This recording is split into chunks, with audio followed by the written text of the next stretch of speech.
submarine drone suspected to be from China was recovered in waters off Masbate province, according to police. A police report on Thursday, January 2 says 3 fishermen found the drone on Monday, December 30, around 9 kilometers off the coast of San Pascual in Masbate.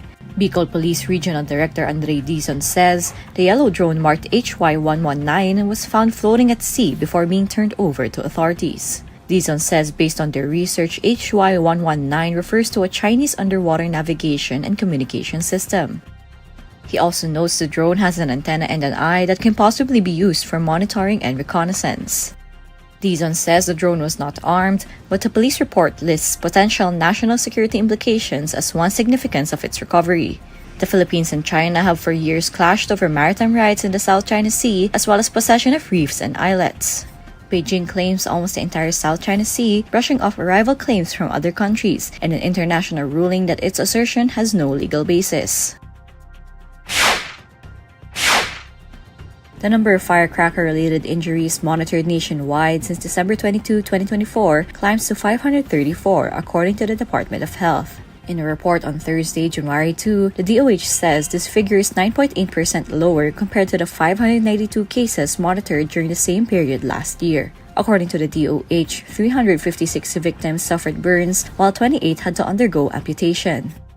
322 of the total cases are aged 19 and below, while 212 others are aged 20 and up. Of the total cases, 443 victims are male and 91 female. The DOH says most of the injuries were caused by quites, followed by boga, unknown firecrackers, 5-star, and whistle bomb. The health department reiterates its reminder to seek medical attention no matter how small the wounds are in order to avoid tetanus. The DOH also reminds the public to wash their firecracker-related wounds, cover them with sterilized gauze or clean cloth, apply pressure to stop bleeding, and call emergency hotlines for assistance.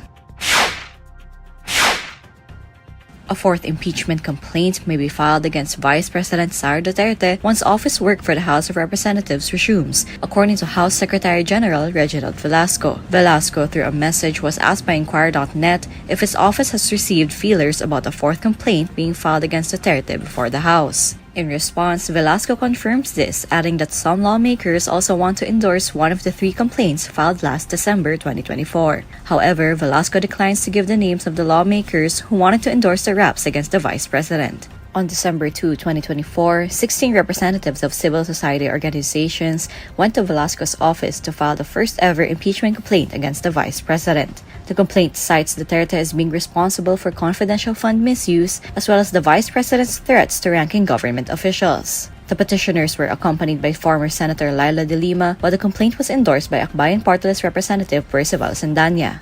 2 days later, progressive groups led by Bagong Alyansa Makabayan filed another impeachment complaint, with betrayal of public trust as an article of impeachment. Religious groups, lawyers, and non-government organizations filed a third impeachment complaint against Duterte on December 19, citing alleged culpable violation of the Constitution, bribery, graft and corruption, and betrayal of public trust.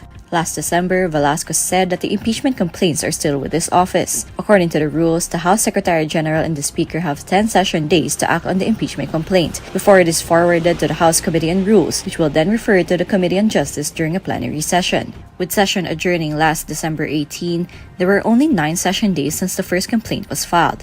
Congressional sessions this year will resume on January 13.